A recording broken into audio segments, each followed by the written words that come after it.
Welcome to Watch Mojo. And today we're counting down our picks for the most memorable, creative, and impactful movie fights of 2023. They don't have to be one-on-one, and weapons are allowed as long as there's legit combat.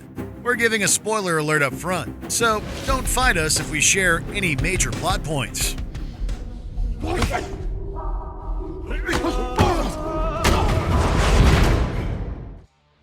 Number 10. Those who live in a glass prison shouldn't throw punches. Fast 10. Good morning, sunshine. Incarcerated, Letty and Cypher have little choice but to work together. Given their history, though, Letty isn't one to let Cypher off with a slap on the wrist. The second that she's given an opening, Letty throws the first punch. How much time do we have? Say about 4 minutes. It'll have to do. To an extent, this long overdue fight reflects how the Fast franchise has evolved. It starts on a grounded note with the two trading kicks and punches, but it chucks logic out the window once they go through a plate of glass, dropping virtually no blood, of course. While the tech-savvy Cypher makes use of a nearby laser claw, Letty is more experienced in hand-to-hand combat. She delivers the winning blow,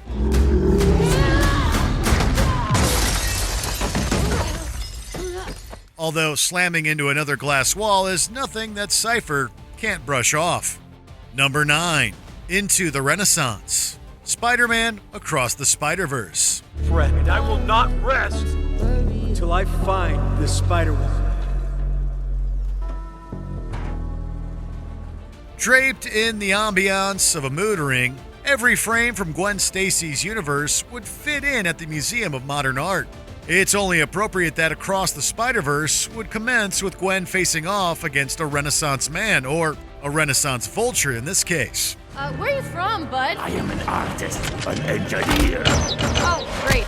A Renaissance man. Although the two styles are on opposite ends of art history, they flow together flawlessly in a fight that blends classic and contemporary. It also takes a futuristic turn with the dimension-hopping Miguel O'Hara and Jess Drew joining the Rumble. In addition to juggling styles, the sequence masterfully balances action, one-liners, and characters. As different as their approaches are, Miguel, Jess, and Gwen fight in perfect unison, just as the latter falls out of sync with her father. Well, join the club. Number 8. The Kens Beach Off. Barbie. Barbie begins with two Kens ready to beach each other off. Oh, looks like this beach was a little too much beach for you, Ken. If I wasn't severely injured, I would beat you off right now, Ken. I'll beach off with you any day, Ken. As we reach the climax, the patriarchy has brought out the toxic masculinity in all of the Kens, leading to the ultimate beach brawl.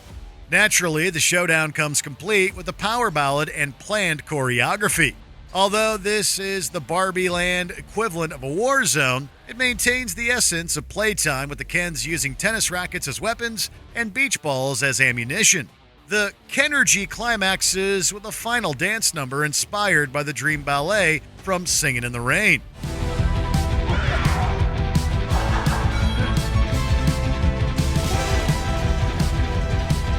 There are ultimately no winners on the beach battlefield.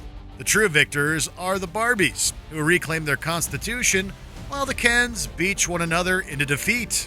Number 7. Ghostface Gets Gale. Scream 6.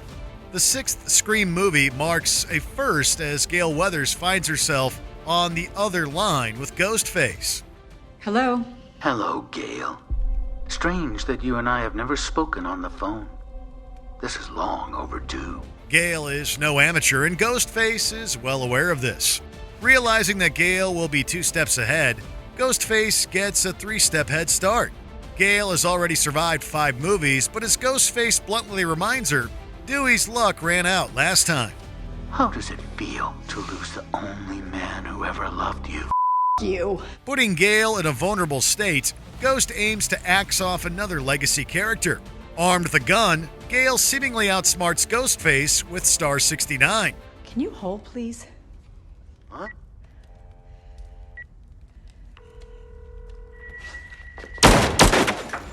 She misses the mark, showing that sometimes you can bring a knife to a gunfight. A shard of glass will also do. Although Gale survives, the audience is genuinely convinced that this might be it until the paramedics arrive. Got a weak pulse. Get the backboard. We need to move now. Number 6. Mutant Montage. Teenage Mutant Ninja Turtles, Mutant Mayhem. To track down the mysterious Superfly, the Turtles must interrogate several crime families first. They are the ones who can lead us to Superfly.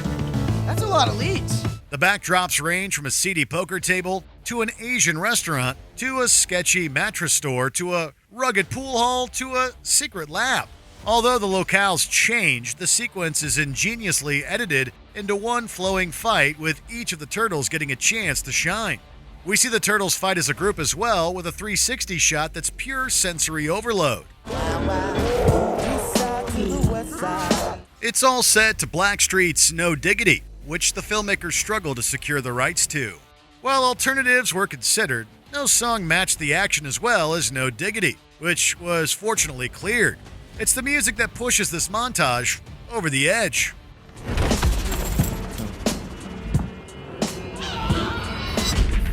Number 5. A Killer Confrontation. John Wick Chapter 4. John Wick shoots, stabs, and neck snaps his way through hordes of assassins as if they were crash test dummies.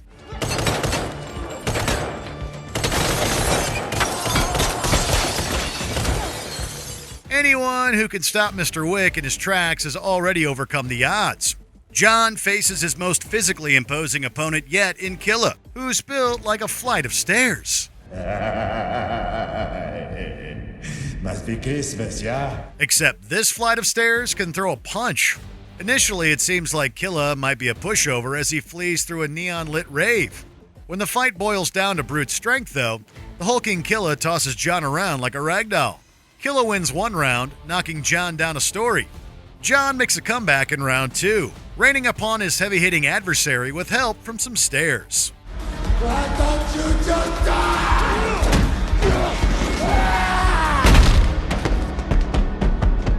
Number 4. Guardians of the Hallway. Guardians of the Galaxy, Volume 3. Apparently there was an unwritten rule that if a 2023 movie starred Chris Pratt, it needed to feature No Sleep Till Brooklyn. No! Sleep till After popping up in the Mario movie, the Beastie Boys song made Peter Quill's awesome mix. No!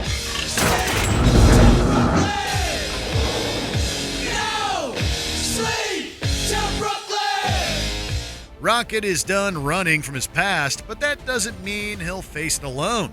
Entering a hallway of enemies, the sequence is shot as if it were a continuous take, seamlessly shifting perspectives from one Guardian to another. The action is slowed down to let the mayhem sink in.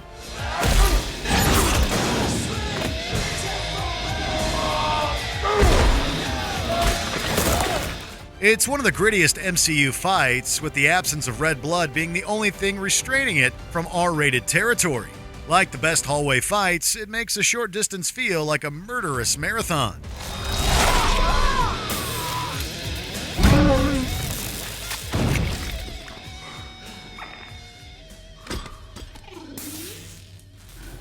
Number 3. Training Day. Mission Impossible, Dead Reckoning, Part 1. Tom Cruise may be the closest equivalent to a modern Buster Keaton. While Keaton is remembered as a comedian, he was just as much an action star, pulling off stunts that rival Cruise's death-defying escapades. It's only appropriate that Dead Reckoning channels the General with its climactic train sequence. Squaring off against Gabriel atop a locomotive, Ethan Hunt dodges all incoming obstacles, including his rival's knife and a tunnel.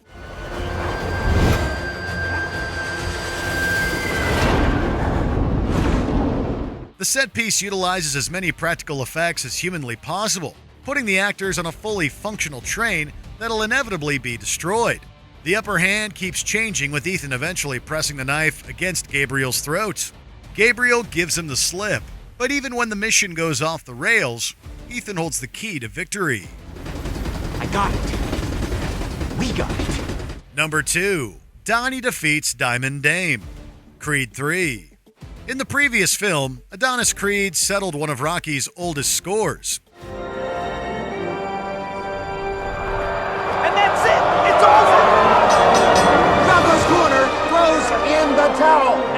Adonis Creed defends his title, defends his name. Creed 3 delves deeper into Donnie's past as he confronts a friend turned enemy, making for his most personal fight yet. You put the gloves on my hands? Oh, homie. You must be punchy. Because if memory serves, you used to carry my gloves. As far as Damian Anderson is concerned, Donnie was not only responsible for his incarceration, but he essentially stole his destiny. All right, I challenge you for the heavyweight championship of the world. You and me, run it. Run it! Oh, hell yes. It's winner takes all as Donnie fights for the life he built while Diamond Dame attempts to reclaim what he feels is rightfully his. The fight is also internal as Donnie wrestles with guilt and shame over how he wasn't there for Damian during his lowest points. With more than just a title on the line though, Donnie picks himself back up to deliver a knockout, proving that he's still the champ.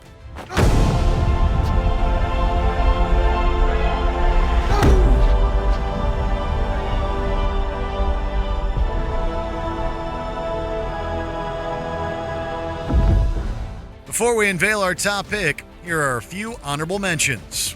Sibling rivalry, polite society. The Khan sisters crush each other with kindness.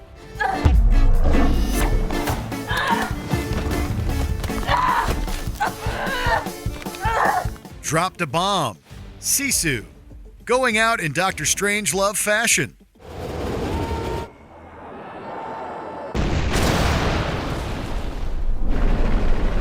The final battle, Dungeons & Dragons: Honor Among Thieves.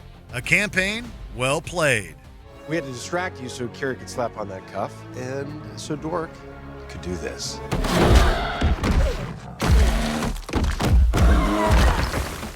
The Brutes, The Killer. A fight that goes full Fincher.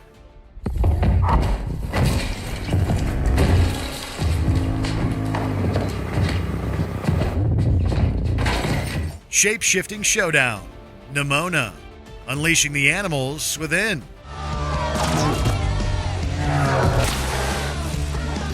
Okay, that was super gross. I know! Before we continue, be sure to subscribe to our channel and ring the bell to get notified about our latest videos. You have the option to be notified for occasional videos or all of them. If you're on your phone, make sure you go into your settings and switch on notifications. Number 1. Yard Brawl. Extraction 2. Extraction 2 outdid its predecessor with a 21-minute sequence that's pure adrenaline. You guys want me to way out? Working on it. Executed to appear like one epic take, Tyler Rake breaks a family out of a prison with more than a few obstacles in his way. One of those obstacles is David Radiani, who imprisoned his family in the first place. As brutal as that match is, David is merely an appetizer. The main course is outside, where Tyler and a shovel-wielding Kedavan must battle their way through an army of prisoners. Back off! Back!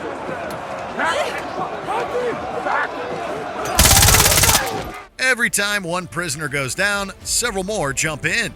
Cinematographer Greg Baldy immerses us in the action, making it feel as if we're beside Tyler as he uses anything he can as an instrument of destruction, including his own fiery fist. Which movie fight got you the most pumped in 2023? Let us know in the comments. Did you beat up those kids? No. They apologized. I heard screaming. Why was they apologizing? Did you enjoy this video? Check out these other clips from WatchMojo and be sure to subscribe and ring the bell to be notified about our latest videos.